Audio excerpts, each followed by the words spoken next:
Geoff's Wonderland. Welcome to the Wonderland, folks, where you really never know what you're going to get, which is why it's often referred to as the chocolate box of podcasting, only not as tasty or as fattening. I've never really been sure whether to take that as a compliment or not, so we might sort of leave that one there. Anyway, it's a new fortnight, and this is episode 88, the last episode of season 5. So I thought we'd make a special effort to make this an absolutely top quality episode. That is, until I realised that Little Kev actually has his own key to the studio, and we didn't have time to get the locks changed. So, yeah. Sorry. Another time, maybe. Anyway, somebody asked me this week where the inspiration for the material on the show comes from. And the answer is kind of always the same. Everywhere and nowhere, meaning I have absolutely no idea. What I can tell you is that a great many of the ideas for the show have come when I'm in the bathroom, and often when I am in the sitting position, if you know what I mean. And yes, I'm being very careful in explaining that, because I do know that this information could potentially gross a lot of people out. And, you know, I don't want to fill everybody's heads with disturbing images that they don't really need. Anyway, while I was considering all of this earlier today, the following question popped into my head. If a survey was taken to find out which gender was more easily grossed out by stuff, would it be men or women? Well, I've got a pretty good idea as to what the results of that survey would be. On top of which, look, women are, in my own experience, far more likely to be grossed out than men when it comes to that sort of easily visualised information. But an even bigger question for me is not so much why are women grossed out, because I get that, but why aren't men just as grossed out? Now, the more cynical of the ladies out there might quietly reply, because men are disgusting pigs. But I don't think that's the answer, even if it's true. I just think it's another one of those curious and inexplicable differences between the male and the female gender of the human species, and that's it. So, boys and girls, remember that no matter how equal the sexes become, there is different wiring there, and that's never going to change. And I personally think that's a good thing, because diversity is a good thing.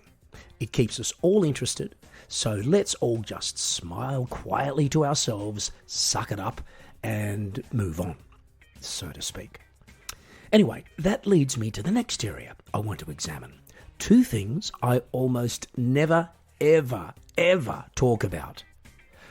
Food and relationships. Well, okay, almost never. Now sit down and shut up. At least you got your free tickets. Bloody scumbag freeloaders.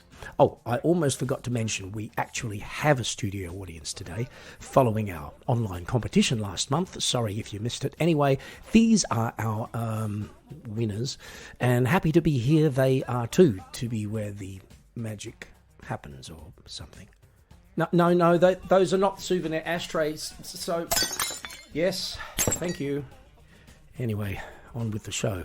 And to really get things rolling, let's go straight to today's edition of Theory Time. Yo, you can't know what you can't know. I'm gonna tell you what I think I know. And I know what I know. This is what I know. Theory Time. And welcome to Theory Time. Are people in relationships, as in living together, physically and or mentally healthier than single people living on their own? Now, the correct answer would be, it depends. But I'm not talking about a whole range of factors and possibilities here. I'm just trying to get an overall picture of what's most likely to be the case. As in, let's say healthy eating, or the lack thereof, and how it affects our levels of physical performance, overall happiness, etc., etc., etc. All right, I'll cut to the chase here. Look, when I'm by myself, either at home or on the road doing gigs in places like Switzerland or Norway or God knows where else, I do not eat as well as I do at home. where my wife will take care of most of the food preparation. Now, she's pretty big on things like salads and vegetables and what you might call healthy stuff. But like me, she isn't a vegetarian or a vegan, and we do occasionally eat meat, and we enjoy it. Just as sometimes we don't eat meat, and we enjoy that too. And then she might be away, or I'll go out and do a gig for 2 weeks somewhere, and my food choices are then immediately narrowed down simply by the fact that I cannot be asked preparing a decent meal for myself. It isn't that I'm not capable of it, I just can't be bothered. So, it seems like a complete waste of time to spend, hours preparing a really nice meal if I'm the only one who's going to be eating it, and if it's going to be completely gone in 10 minutes. As for healthier food choices, yes, I have access to them, and yes, I do see them regularly when I go into the supermarket, but yeah, I don't often buy them. Now, interestingly enough, my wife is also a bit less likely to be as health conscious when I'm not at home as she is when I am. And I suspect that I'm not alone with this experience, am I? I mean, come on. Hands up everyone who tends to eat unhealthy stuff when they're alone or away from home for a spell. Okay, now let's see. That's almost... Okay, that's almost everyone here except you, and yeah, both of you guys are liars. Or single, more likely. Or, I don't know, something. Obviously. So there you have it. Another theory proven. That it is generally more nutritious and therefore more beneficial to your physical health not to eat by yourself. In terms of mental health, of course, This is what I know. Theory time. and that's it for today's not entirely conclusive and somewhat cowardly edition of Theory Time. Now, given our Wonderland commitment to variety, we are now going to change gear and cruise into the musical part of the show, which is, of course, Song of the Day. And today, I'd like to play a track which I wrote quite a while back from my very first album, The Path, and this one's called Gone.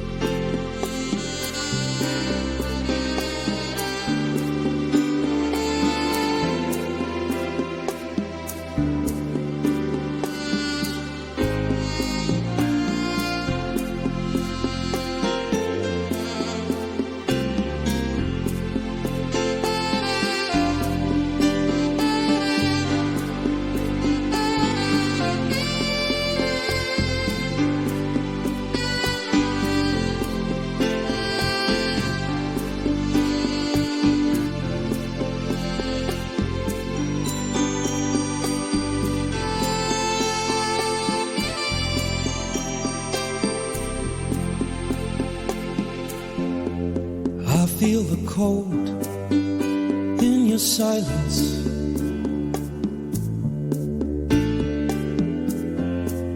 I know when something is wrong.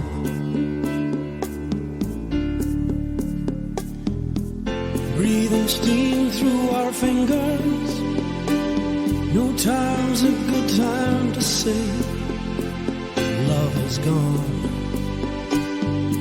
And you know that it's gone. Yeah, you know that it's gone.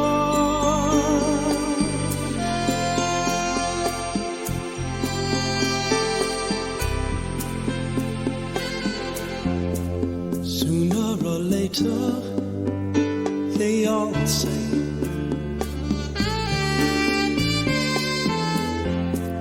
good things will come to an end. Knowing that hearts always mend is no great comfort to me. But someone steps into the place where I used to be. Where I used to be.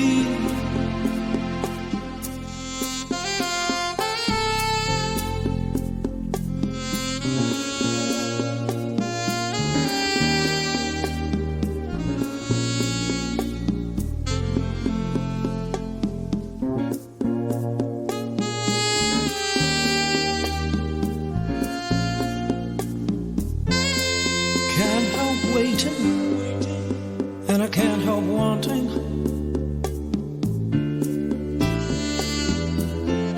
And I can't help needing, and I can't help dreaming.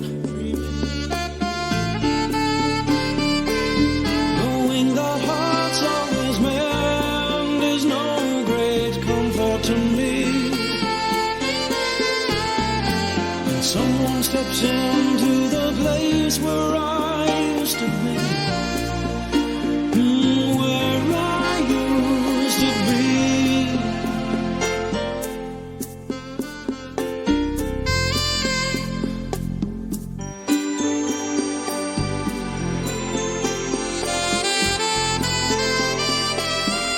And I know that you're gone.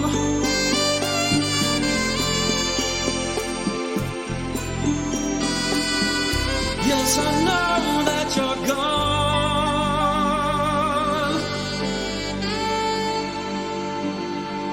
And that's Gone, as in the name of the song, and also because it's now finished playing, which is pretty convenient, really. Something else that's quite convenient is that Little Kev is right on schedule. So we are now going to launch straight into our next segment, and that means Good Times with Big Geoff and Little Kev. Now, Kev, I want to hark back a little bit today on something that I know you and I have spoken about in secret between shows. Now, normally... Did you? Yeah, I did. Don't remember. Did you say harp back? I never knew you played harp. No, hark, as in the Herald Angels sing. Also, I've never heard you hark before. You know, there's so many things, Well, Geoff. I only do it at Christmas. Okay, fair enough. I only do it at Christmas when I'm singing that song. Anyway, Kev, you remember that recently, possibly as recently as last week's show, we talked about iron and knees, etc., etc., etc. Now, another subject. No, I don't remember that. I don't remember that, Geoff. I don't remember that at all. Sorry. It's okay. It's probably just as well. Well, we did anyway, Kevin. Just joking. Of course I remember. Folks, you see, whenever he says that, he actually didn't remember, but now he's embarrassed, so he's going to say that he did, but he didn't remember that he forgot. No, I listened to it. It was really funny. Ha, ha, ha. Yeah, I guess so. Okay, so, Kev, you are, as a musician, in your capacity as a performing musician / entertainer, aware of the genre, and I use the word advisedly, because somebody advised me to use it, of heavy metal, right? Heavy metal. You know what heavy metal is. You know what? Metal, okay? Heavy metal. Yes, I do. I do, yeah. It's very, very heavy. Okay. Now it is. But what's interesting about heavy metal, it's a genre, but you never hear about music. You never hear music described as light metal. No. Right? No, you don't. Or even, say, aluminium. Aluminum, as you American / Canadian people would say. That's true. Aluminum music. And why not? Why does heavy metal, which, by the way, is not an actual piece of steel, heavy metal is a type of... Isn't that like a chemical? Not chemical, you know. Yeah, it's a heavy metal, yeah. What do they say, Kevin, you know? It's a heavy metal, like mercury is a heavy metal. All those lovely things are used to make all of the devices that we use daily. Yeah, it's great. Yes, and it will poison us to death if we let them, and even if we don't. Right, Kev, so it is good. But anyway, my point, Kevin, is that if we're going to call this type of music heavy metal, we should be calling it mercury. There, we could call another one aluminum. We could call, depending on the gravity of the sound. And I'm noticing something here. Am I correct? Something here, yeah. What do you notice? Because... you're talking about mercury and then gravity, and I don't know, it seems like you're doing the solar system thing, because what if you were on Mercury? Then what? Well, okay, first of all, I think it's disrespectful. Disrespectful, Kevin, of you to bring Queen or Freddie Mercury in at this point, and I wouldn't be. And that's all I'm going to say to you. I was talking about the planet. No. So... You're talking about heavy metals. Oh, I'm sorry. And then you said mercury, and then it's something about gravitational forces, and... Yeah. No, but Queen was not really a metal band. They were a rock band. I'm not talking about Queen. She has nothing to do with it. She just had her Jubilee. There's no... but she didn't enter into it at all. And she was jubilant. She was jubilant at the Jubilee. Yes. Could you see? Yes. She was. She was jubilant as somebody of that age can be. But good on her. Anyway, Kev, I'm sorry, I don't mean to digress. Please listen, share your thoughts. Skip the Queen and all of this stuff and all of your solar system analysis about heavy metal. Let's go to the opposite of that. What if it was like light wood? Oh, okay. So a music that was light wood, or even rice paper, or perhaps plastic enhanced with some other material, and it's done so very carefully. And this would give us extra genres to describe music with. So what we're listening to, was it heavy metal? No, it wasn't aluminum. No, it was more like tinfoil. You might even say glitter. One of my first girlfriends, she said, it was glitter. Hey, what are you listening to? I said, hey, it's light wood. She said, yeah, I noticed. Right. Kev, I'm not sure whether to, at this point, censor that last comment or not. I can't music, quite make out what... yes, music, of course, folks. And we do not discriminate because we are musicians. All music should be loved. All of it, in all its proclivities and all of its, haberdashers and everything, should be admired and embraced, because every person's taste is going to be different, isn't it? So I refrain from using now. I'm gonna, take your advice and refrain from using the sentence, "Hey, honey, I've got some light wood. Would you like to come over and listen to it?" Okay, Kev, I think that's Kevin, it is, but could you go further and say, instead of saying light wood, couldn't you say balsa? Because that's about as light as it gets. So how would you describe your music? Well, it's more like, the ice cream sticks that they put in ice cream, it's like that. It's heavier than balsa. Yeah, it's heavier than balsa. So that could be the name of your first album, Heavier Than Balsa.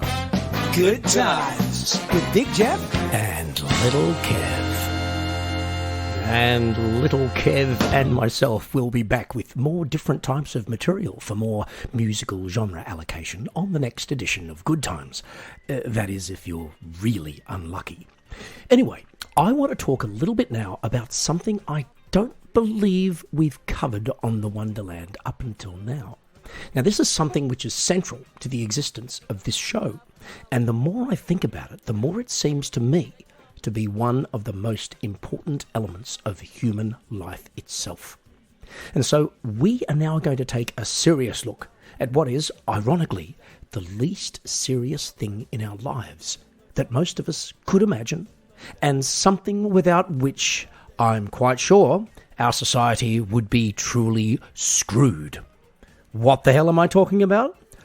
Well, to find out, let's now board the high-speed Wonderland Express service to Geoff's Thought of the Day. I was thinking about something, I think it was the thought of the day. I think it was the thought of the day. And welcome to Thought of the Day, which is laughter.